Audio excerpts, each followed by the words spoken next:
Hello friends, कैसे हो आप सभी। तो जो नेक्स्ट मेरा ब्लॉग रहने वाला है वो है हमारा पेरिस ट्रिप पे। तो बेल्जियम को बाय बाय करने के बाद हम पहुंच गए थे पेरिस। स्टॉप से मतलब ये ब्रिज क्रॉस करते ही हमारा होटल था। तो यहाँ पे कुछ हमें कैब वगैरह हायर करने की जरूरत नहीं पड़ी। इस ब्रिज को क्रॉस करने के बाद ही कुछ ही डिस्टेंस पे हमारा जो होटल था। तो रात का कुछ नज़ारा ऐसे तो था, लाइटिंग वाइटिंग जैसे कि इसमें लगाई थी, अच्छी लग रही थी ये। तो वहाँ पर हम जल्दी पहुंच ही गए थे। ये था हमारा होटल, जो कि क्रिसमस को लेके भी थोड़ा-सा डेकोरेटिव सा और वो रखा था, मतलब एक्स्ट्रा ही वो रखा था। अच्छा था ये वाला होटल भी। इसमें हमें चॉकलेट भी मिली थी, वो मैं दिखाती हूँ आपको अंदर जाने पे। ये वाला था हमारा रूम, जैसे देख सकते हो। और मैं दिखाती हूँ आपको चॉकलेट। चॉकलेट सच में बहुत अच्छी थी। इन्होंने जो हमें क्रिसमस चॉकलेट दी थी, तो ये रही। और साथ में एक नोट भी था, और वो पता नहीं कौन-सी लैंग्वेज में लिखा हुआ था। शायद फ्रेंच में ही था, तो मुझे तो समझ में नहीं आया। शायद इसमें होता तो जर्मन में थोड़ा कोशिश भी कर सकती थी मैं पढ़ने की, इंग्लिश वगैरह तो था नहीं। फिर सुबह हो गए हम रेडी घूमने के लिए। फिर मैंने कराई कुछ फोटो क्लिक।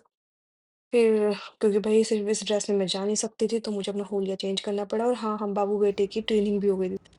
फिर उसके बाद हमारी कैब आ गई थी होटल के बाहर ही, क्योंकि हमने बताया या तो बस और या फिर कैब से मतलब अपनी लोकेशन पे पहुंचने के लिए हम यूज़ करते थे।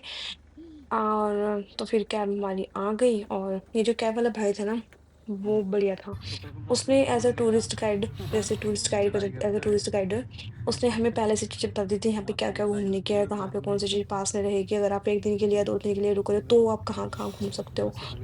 तो उसने ये सब हमें बता दिया था। और जैसे कि वो आईफिल टावर दिख भी रहा है, बहुत दूर था। अभी दिखने में ऐसा लग रहा था बस पहुँच गए, और कुछ धुंध की वज़ह से दिख भी नहीं रहा था पूरा। तो हमें यही था कि जब तक पहुँचे, जब तक तो दिखना शुरू हो जाए। और ये क्रिसमस का ये ट्री जो था डेकोरेट हो रखा था। और ये था एक टॉम, जो कि ये नेपोलियन ने बनवाया था। भाई इसमें 12 किलो सोना लग रखा था। हम इस पे भी जाएँगे वो, लेकिन लास्ट में हम बाद में दिखाएँगे। यहाँ की मतलब मैंने ये देखा कि हर कंट्री की अपनी-अपनी बिल्डिंग है, अपना-अपना स्ट्रक्चर है, बिल्कुल डिफरेंट था। किसी का कुछ तो किसी का कुछ। जैसे यहाँ का ऑलमोस्ट हमें ऐसे ही ये अपार्टमेंट्स, बिल्डिंग्स दिखने को मिली थी। और हमारे बर्लिन में दूसरी तरह की, मतलब जर्मनी में, और बेल्जियम में बिल्कुल ही अलग थी। और पास से देखने के बाद तो क्यूरियोसिटी हो जाती थी कि जल्दी से हमें ये भी देखना है। सिर्फ आईफिल टावर नहीं देखेंगे, और इसको भी हम देखने के लिए जैसे कि अभी जो है 22 कैरेट का 73,000 रेट चल रखा अपने इंडिया में, दिल्ली में। बाकी का पता नहीं, तो भाई जो भी देखे ना, कमेंट में हिसाब लगा के जरूर बताना कि 12 किलो का कितना रेट हो जाएगा। देखते हैं कुछ मिले तो।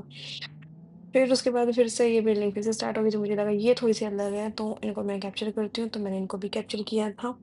और फिर से ये हमारी रानी आ गई है, हमारी ट्रैफिक लाइट फिर से ये जगमगाते हुए। इससे सच में मैं बहुत इरिटेट हो गई थी, बहुत ही ज्यादा, कि हर सेकंड पे कुछ कुछ सेकंड्स पे दिखने को मिल रही थी हमें ये। फाइनली हम इस पे पहुंच चुके थे। और सच बताऊं ना, तो मुझे ये था कि ऐसे दिखने दिखने का है, लेकिन मुझे कुछ दिन पहले ही पता चला इसका भी, मेरे ख्याल से 1 डेढ़ महीने पहले, कि हम लिफ्ट से ना ऊपर भी जा सकते हैं। और 2 या 3 थर्ड फ्लोर तक तो बाय वॉक भी जा सकते हैं, लेकिन बाय वॉक तक जाने के लिए भी आपको टिकट लेनी पड़ती है। और बाय लिफ्ट से जाने के लिए भी आपको टिकट लेनी पड़ती है, जो कि थी 30 या 35 यूरो पर पर्सन। फिर मैंने बनाई रील, पेरिस जाऊँ और इस पे रील ना बनाऊँ, ऐसा तो हो नहीं सकता, तो मैंने बनाई थी रील। उसके बाद फिर मैंने फिर कराई अपनी फ़ोटो क्लिक, क्योंकि मौका मिल गया था, क्योंकि मौसम भी बहुत ठीक सा था, तो मुझे लगा कि जल्दी से फ़ोटो उतार के और अपनी फ़ोटो क्लिक करा लेती हूँ, कुछ तो हो मेरे पास। फ़ोटो का तो भैया ऐसा था, हमारा मन नहीं भर रहा था। जितना हम इससे दूर जाते जा रहे थे, हमारा और ज़्यादा ऐसा लग रहा था कि इतने दूर होने पे फ़ोटो अच्छी आ रही है। और भैया आईफ़िल टावर आ रहा है, यहाँ से फ़ोटो क्लिक कराते हैं, यहाँ से फ़ोटो क्लिक करा रहे हैं। मतलब खुद देखो दूर से कितना सुंदर लग रहा है। फिर यहाँ पे जो फ़ेमस है पेरिस में, वो है क्रेप, हमने वो खाया। मेरे को तो वो लग रहा था जैसे कि अपने इंडिया में नहीं खाते हम, ज़्यादा तो ये जाट लोग ही खाते हैं, मैंने देखा और होगा मुझे पता नहीं। उसको पूड़ा, वो तो पतले वाला पूड़ा था, तो मम्मी के लिए हमने दूसरा फ्लेवर में लिया था और अपने लिए दूसरा लिया था। फिर क्या पता उन्हें पसंद आएगा नहीं आएगा। फिर हमने फिर से फ़ोटो क्लिक कराए, क्योंकि मैंने बताया हमारे फ़ोटो से तो मन भरता ही नहीं है। फिर हम चल पड़े थे, पे इस ब्रिज को क्रॉस करते हुए, ये और भी ज़्यादा सुंदर था ये वाला ब्रिज। तो फिर हम चल पड़े थे अपना नेक्स्ट उस पे, नेपोलियन टॉम पे, जो कि मैंने बताया आपको कि वो भी देखने लायक था। जैसा कि हम आपको दिखा भी दे सकते हैं कि ज़्यादा दूर नहीं था, बाय वॉक ही हम चले गए थे। इसके लिए कोई कैब वैब वो बुक नहीं करनी पड़ी थी। फिर हमने फिर से फ़ोटो क्लिक करी, पहले मम्मी-पापा की करी, फिर मैंने अपनी ही कराई। फिर उसके बाद पापा की, रोबिन के, मम्मी की फ़ोटो क्लिक की गई।